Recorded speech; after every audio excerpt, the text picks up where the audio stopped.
Қасым Аманжолов туған жер.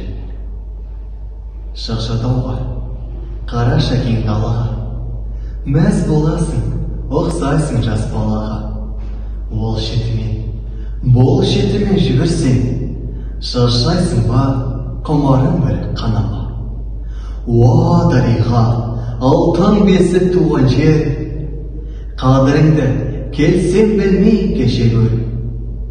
Жаталмасем, ең топырақты тібірінбей, ақын болмай, тасың болсам, мен егер.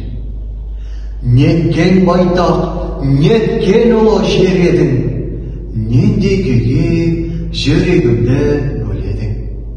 Сен де тудым, сен де өстім мен, сен де өлсем, арманым жоқ, бұл дүниеде кередім.